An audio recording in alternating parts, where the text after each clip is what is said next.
ആശമാരുടെ സമരം 94-ാം ദിവസത്തിലേക്ക് എത്തി നിൽക്കുന്നു. ഇപ്പോൾ രാപ്പകൽ സമരം അത് കോഴിക്കോട് എത്തി നിൽക്കുന്ന ഈ സമയത്ത് ഇവരുടെ ആവശ്യങ്ങൾ പരിഗണിക്കാൻ വേണ്ടി, അത് പഠിക്കാൻ വേണ്ടി ഒരു വിദഗ്ധ സമിതിയെ സംസ്ഥാന സർക്കാർ നിയോഗിച്ചിരിക്കുകയാണ്. ഇതിനോട് എന്താണ് ആശമാരുടെ പ്രതികരണമെന്ന് നോക്കാം. ഇപ്പോൾ MA ബിന്ദു സമരസമിതി നേതാവ് നമ്മോടൊപ്പം ചേരുന്നുണ്ട്. എന്താണ് ഈ ഒരു വിദഗ്ധ സമിതിയെ നിയോഗിച്ചിരിക്കുന്നത്, അതിനോടുള്ള നിങ്ങളുടെ പ്രതികരണം എന്താണ്?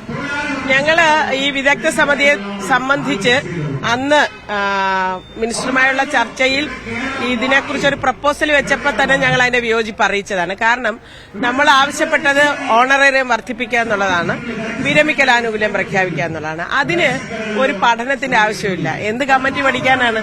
ഇവിടെ വിലവർദ്ധനവും ചാർജ് വർദ്ധനവും ഓരോ ദിവസവും ഉണ്ടായിക്കൊണ്ടിരിക്കുന്ന ഒരു സംസ്ഥാനത്ത്, ഏറ്റവും കൂടുതൽ ബസ് ഫെയർ കൊടുക്കേണ്ടുന്ന ഒരു സംസ്ഥാനത്ത് 232 രൂപ ജീവിക്കാൻ കഴിയില്ല എന്ന് പഠനം നടത്തേണ്ടുന്ന ആവശ്യകതയാണുള്ളത്. അത് വർദ്ധിപ്പിക്കുക എന്നുള്ളതാണ്.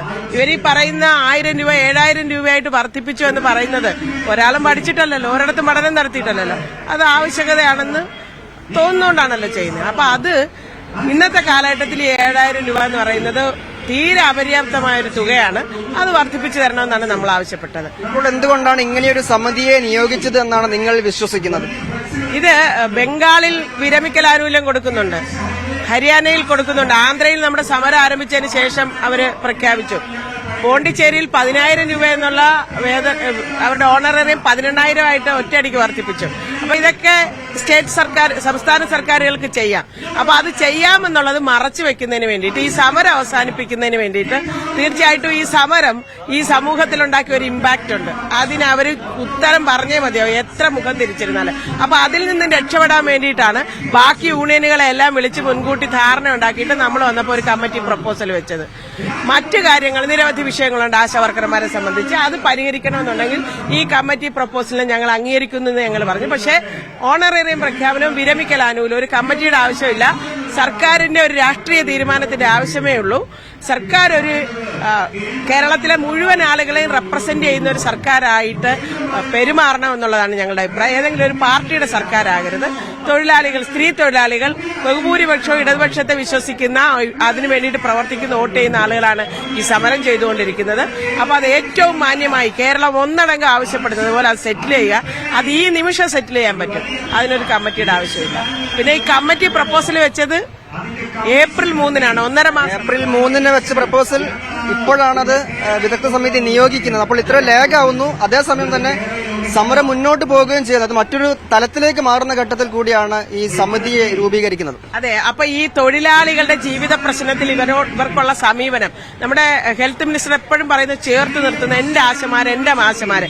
ആശമാരോട് ഈ പറയുന്ന യഥാർത്ഥത്തിലുള്ള സ്നേഹവും കരുതലും ഉണ്ടെങ്കിൽ ചെയ്യേണ്ടുന്നത് ഇടപെട്ട് എത്രയും പെട്ടെന്ന് വേതനം വർദ്ധിപ്പിക്കുക എന്നുള്ളതാണ് ചെയ്യേണ്ടത്. അല്ലാതെ പറഞ്ഞിട്ട് കാര്യമില്ല. 1.5 മാസം കഴിഞ്ഞ് ഒരു കമ്മിറ്റി ഉണ്ടാക്കി അതിന് 3 മാസം കൊണ്ട് പഠനം നടത്തി അതിനുശേഷം തീരുമാനം എടുക്കുക എന്നൊക്കെ പറഞ്ഞാൽ മനുഷ്യ ജീവിതമാണിത്. ഇത് കൊണ്ട് സമ്പാദിച്ചു വെക്കാനോ അല്ലെങ്കിൽ മറ്റെന്തെങ്കിലും വേണ്ടിയിട്ടല്ല. കിട്ടുന്ന ഈ വരുമാനം കൊണ്ട് ഒരു ജീവിതം മുന്നോട്ട് കൊണ്ടുപോകാൻ വേണ്ടിയിട്ടാണ്. അതാണ് അടിയന്തരമായി മനസ്സിലാക്കേണ്ടത്. ഈ 3 മാസമാണ് പഠിക്കാൻ വേണ്ടി നൽകിയിരിക്കുന്ന സമയം. അത്ര സമയമെടുത്ത് പഠിക്കേണ്ട ഒരു വിഷയവും പ്രതിസന്ധിയുമാണോ നിങ്ങളുടേത്? ഇല്ല, അത് അല്ല എന്നുള്ളത് ഒരു നഗ്ന സത്യമാണ്. ഇപ്പൊ ഈ കഴിഞ്ഞ 3 ദിവസം മുമ്പ് ഡോക്ടർ സരിനെ കേരളത്തിലെ വിജ്ഞാന കേരളത്തിന്റെ ഉപദേശകനായിട്ട് നിയമിച്ചുകൊണ്ട് അദ്ദേഹത്തിന്റെ സാലറി പ്രഖ്യാപിച്ചു 80,000 രൂപ. എവിടെ പഠിച്ചു? അദ്ദേഹത്തിന് കാറ്, ഡ്രൈവർ, മറ്റെല്ലാ സൗകര്യങ്ങളും ലക്ഷക്കണക്കിന് വരും. എടുത്ത് പരിശോധിച്ചു നോക്കാൻ. ഈ പണം എവിടുന്നാണ്? സാധാരണക്കാരൻ, ഞാനും നിങ്ങളും അടക്കം, ഈ ആശാവർക്കർമാരടക്കം കൊടുക്കുന്ന നികുതി പണത്തിൽ നിന്നാണ് ഈ എടുത്ത് ഈ ധൂർത്ത് നടത്തിക്കൊണ്ടിരിക്കുന്നത്. അവിടെയാണ് ദിവസം 232 രൂപ വേതനം കിട്ടുന്നവൻ കൂലി വർധനവ് ചോദിക്കുന്നത്. അവിടെയാണ് അതിനെ ഇങ്ങനെ ആക്ഷേപിച്ചും പരിഹസിച്ചും കമ്മിറ്റി എന്നൊക്കെ പറഞ്ഞ് ഈ സമരത്തെ തകർക്കാൻ ശ്രമിച്ചുകൊണ്ടിരിക്കുന്നത്. അപ്പോൾ അവർ അടിയന്തരമായി ചെയ്യേണ്ടുന്നത് ഇത് പരിഹരിക്കുക എന്നുള്ളതാണ്. പിന്നെ മറ്റൊന്ന്, ഈ കമ്മിറ്റി പ്രപ്പോസൽ വന്നതിന് ശേഷമാണ് ഞങ്ങള് മന്ത്രി ശിവൻകുട്ടിയെ കണ്ടത്. അദ്ദേഹം ഞങ്ങളോട് പറഞ്ഞത് ഈ കമ്മിറ്റിയുടെ 3 മാസത്തെ കാലാവധി എന്നുള്ളത് 1 മാസമായിട്ട് ചുരുക്കാം എന്ന് അദ്ദേഹം പറഞ്ഞു. പക്ഷെ പിന്നീട് പോയിട്ട് നമ്മളൊന്നും കാണുന്നില്ല. അതിനുശേഷം ഈ കമ്മിറ്റി കോൺസ്റ്റിറ്റ്യൂട്ട് ചെയ്യുന്ന 1.5 മാസം കഴിഞ്ഞിട്ടാണ്. അപ്പൊ ഈ ഇവർ പറയുന്നതിനോട് എത്രത്തോളം ആത്മാർത്ഥതയുണ്ട് എന്നുള്ളത് ചോദ്യം ചെയ്യപ്പെടുകയാണ്. നമ്മൾ ആശാവർക്കർമാർ മാത്രമല്ല, കേരള പൊതുസമൂഹവും. ഞങ്ങൾ മെയ് 5-ന് കാസർഗോഡ് നിന്ന് യാത്ര ആരംഭിച്ചപ്പോൾ ഇന്ന് കൊയിലാണ്ടിയിൽ എത്തിയിരിക്കുകയാണ് 15-ാം തീയതി. എന്ത് അത്ഭുതകരമായ ഒരു പ്രതികരണം എന്തുകൊണ്ടാണ് കേരളം നൽകുന്നത്? കേരളത്തിന്റെ രാഷ്ട്രീയ കേരളം, ഈ പൊതുസമൂഹം ഒന്നടങ്കം, കേരളത്തിന്റെ മനസാക്ഷി ഒന്നടങ്കം ഞങ്ങളോട് ഒപ്പം നിൽക്കാണ്. അവരാണ് ഈ സർക്കാരിനെ ചോദ്യം ചെയ്തുകൊണ്ടിരിക്കുന്നത്, ആശാവർക്കർമാരല്ല. അപ്പൊ അതിന് ഉത്തരം പറയാൻ ഇവർ ബാധ്യതപ്പെട്ടവരാണ്. ജനാധിപത്യ പ്രക്രിയയിലൂടെ തെരഞ്ഞെടുക്കപ്പെട്ട ഒരു ഭരണ സംവിധാനമാണ്. അപ്പോൾ ജനങ്ങളുടെ അഭിപ്രായത്തിന് വില കൽപ്പിക്കണം. അതായത് ഇപ്പോൾ വിദഗ്ധ സമിതിയെ രൂപീകരിക്കുന്നു, 3 മാസം സമയം നൽകുന്നു. ഈ സമിതിയോട് നിങ്ങൾ സഹകരിക്കുമോ? നിങ്ങളുടെ ആവശ്യങ്ങളും പ്രതിസന്ധികളും പ്രയാസങ്ങളും ഒക്കെ ബോധിപ്പിക്കുമോ? തീർച്ചയായിട്ടും ഞങ്ങൾ ആദ്യമേ ഞാൻ പറഞ്ഞതുപോലെ ഈ സമിതി പ്രപ്പോസലിനെ സംബന്ധിച്ച് ഞങ്ങൾക്കുള്ള വിയോജിപ്പ് ഞങ്ങൾ പ്രകടിപ്പിച്ചിട്ടുണ്ട്. ഓണറേറിയ വർധനവ്, വിരമിക്കൽ ആനുകൂല്യത്തെ സംബന്ധിച്ച് ഒരു പഠനത്തിന്റെ ആവശ്യമില്ല, അതിനൊരു ആവശ്യമേ ഇല്ല. മറിച്ച് സർക്കാരിന് പ്രഖ്യാപിക്കുന്നേ ഉള്ളൂ. മറിച്ച് ചില തീരുമാനങ്ങളുടെ അടിസ്ഥാനത്തിൽ തൊഴിലാളി സമരങ്ങളിലൂടെ തൊഴിലാളികൾ ഡിമാൻഡ് നേടിയെടുക്കേണ്ടതെന്ന് നമ്മുടെ സമരത്തെക്കുറിച്ച് പറഞ്ഞപ്പോൾ തന്നെ ബഹുമാനപ്പെട്ട മുഖ്യമന്ത്രി 31ാമത്തെ ദിവസമാണ് അദ്ദേഹം പ്രതികരിച്ചത്, ഞങ്ങളുടെ സമരം തുടങ്ങിയതിന് ശേഷം. അന്ന് അദ്ദേഹം പറഞ്ഞാണ് അതാണ് സമീപനം. കേരളം സമരരഹിതമായ സമൂഹം ഒരു സംസ്ഥാനമായതുകൊണ്ടാണല്ലോ കേന്ദ്ര ഗവൺമെന്റിൽ നിന്ന് ഈസ് ഓഫ് ഡൂയിങ്ങിന് 1ാം റാങ്ക് കിട്ടുന്നത്. അപ്പൊ അതാണ് അവരുടെ സമീപനം. അവർ തൊഴിലാളി സമരത്തോടുള്ള അവരുടെ സമീപനം മാറി, തൊഴിലാളികളോടുള്ള സമീപനം മാറി. അതെല്ലാമാണ് നമ്മൾ ഈ നിലപാടിലൂടെ കാണാൻ കഴിയുന്നത്. അപ്പൊ അതൊരു രാഷ്ട്രീയ തീരുമാനമാണ്. അപ്പൊ അത് മാറ്റിവെച്ചുകൊണ്ട് കേരളത്തിലെ ജനങ്ങളുടെ എല്ലാവരുടെയും കൂടി സർക്കാർ എന്നുള്ള നിലയിൽ പ്രതികരിക്കണം എന്നുള്ളതാണ് ഞങ്ങളുടെ അഭിപ്രായം. അതായത് സമിതി നിങ്ങളോട് കാര്യങ്ങൾ ചോദിക്കുമ്പോൾ, നിങ്ങളെ സമീപിക്കുമ്പോൾ നിങ്ങൾ സഹകരിക്കുമോ? ഞാൻ പറഞ്ഞപ്പോ വിട്ടുപോയി. സമിതി എന്ന് പറഞ്ഞാൽ ആശാവർക്കർമാർക്ക് ഒത്തിരിയേറെ പ്രശ്നങ്ങളുണ്ട്. ഈ വിഷയം മാത്രമല്ല, ഇപ്പം ഇന്ത്യയിലെ എല്ലാ സ്ഥലങ്ങളിലും അവർക്ക് ഏകീകൃതമായ യൂണിഫോം ഉണ്ട് സ്റ്റേറ്റ് കൊടുക്കുന്നത്. കേരളത്തിൽ മാത്രം ആശാവർക്കർമാർക്ക് യൂണിഫോം ഇല്ല. ഏതെങ്കിലും പഞ്ചായത്തോ മുനിസിപ്പാലിറ്റിയോ ഒക്കെ കൊടുക്കുന്ന കുറച്ച്, അല്ലാതെ സംസ്ഥാന സർക്കാർ കൊടുക്കുന്നില്ല. അവരുടെ ആശാവർക്കർമാരുടെ എന്താണ് ഈ ടാഗ് ഉണ്ടല്ലോ, അതുപോലെ കാര്യങ്ങൾ കിട്ടുന്നില്ല. അതുപോലെ ജോലിയെ സംബന്ധിച്ച് ആശാവർക്കർമാർക്ക് ഇപ്പം NHM ഡയറക്ഷൻ ഉണ്ട് ആശാവർക്കർമാരുടെ ജോലിയെ സംബന്ധിച്ച്. മറിച്ച് കേരളത്തില് ഈ 4 ആശുപത്രി ഡ്യൂട്ടി അടക്കം നിർദ്ദേശിക്കുന്ന സംസ്ഥാന സർക്കാരാണ്. പഞ്ചായത്തുകളിൽ വരുന്ന ജോലികളെല്ലാം ആശാവർക്കർമാരെ കൊണ്ട് ചെയ്യിക്കുന്നു. പുതിയ എന്ത് സർവേ വന്നാലും ആശാവർക്കർമാരെ കൊണ്ട് ചെയ്യിക്കുന്നു.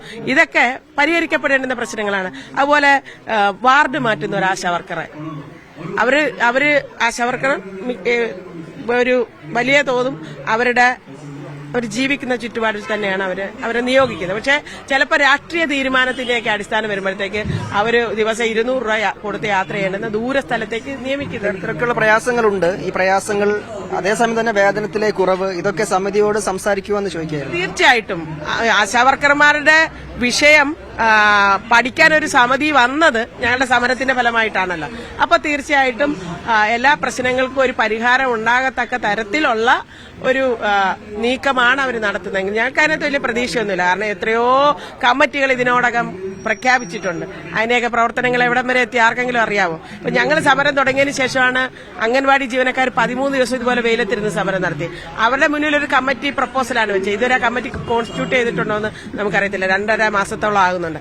അപ്പൊ ഇതൊക്കെ വെറും പുറമെ പറയുന്ന കാര്യങ്ങളാണ്, അല്ലെങ്കിൽ തട്ടിപ്പ് പരിപാടികളാണ്. അതിനപ്പുറത്തായിട്ട് ഇതിനകത്ത് വലിയ പ്രതീക്ഷയൊന്നും നമുക്കില്ല. കാരണം ഇന്ന് വരെ കേരളത്തിൽ ഉണ്ടായിട്ടുള്ള കമ്മിറ്റികളുടെ ഇപ്പൊ ഈ PSC മെമ്പർമാരുടെയൊക്കെ ശമ്പളം വർദ്ധിപ്പിക്കാൻ വേണ്ടിയിട്ട് ഒരു പഠനം നടത്തിയാൽ ചിലപ്പോൾ അവർ വർദ്ധിപ്പിക്കുമായിരിക്കും. അത് 1.5 ലക്ഷമോ 2 ലക്ഷമോ ഒക്കെ കൊടുത്തേക്കും. പക്ഷേ സാധാരണ പണിയെടുക്കുന്ന തൊഴിലാളിയെ സംബന്ധിച്ച് എന്താണ് സംഭവിക്കാൻ പോകുന്നത്? ഇവിടെ ഉണ്ടായിട്ടുള്ള കമ്മിറ്റികളുടെ എല്ലാം അതിന്റെ ഉരുത്തിരിഞ്ഞ് വന്നപ്പോൾ നമ്മൾ കണ്ടിട്ടുള്ളതാണ്. അപ്പൊ അതുകൊണ്ട് നമുക്ക് വലിയ പ്രതീക്ഷയില്ല. പക്ഷേ നമ്മുടെ കാര്യങ്ങൾ അവതരിപ്പിക്കാൻ ഒരു വേദി കിട്ടുമ്പോൾ തീർച്ചയായിട്ടും ഞങ്ങൾ അത് അവതരിപ്പിക്കും. വിഷയം പ്രതീക്ഷയില്ല. അതേസമയം തന്നെ ഒരു സമിതിയെ രൂപീകരിക്കുകയാണ് സംസ്ഥാന സർക്കാർ. അതിനോട് പൂർണ്ണമായി സഹകരിക്കും. അപ്പോൾ തന്നെ ഈ പ്രശ്നങ്ങൾ പരിഹരിക്കാൻ, ഇവരുടെ ആവശ്യങ്ങൾ എന്താണെന്ന് മനസ്സിലാക്കാൻ ഒരു സമിതിയുടെ ആവശ്യമില്ല എന്നും കൂടി പറഞ്ഞു വെക്കുകയാണ് സമരസമിതി. ക്യാമറ പേഴ്സൺ ഷബീർ ഖലീലിനൊപ്പം മുഹമ്മദ് ഷംസീർ, മീഡിയ 1 കോഴിക്കോട്.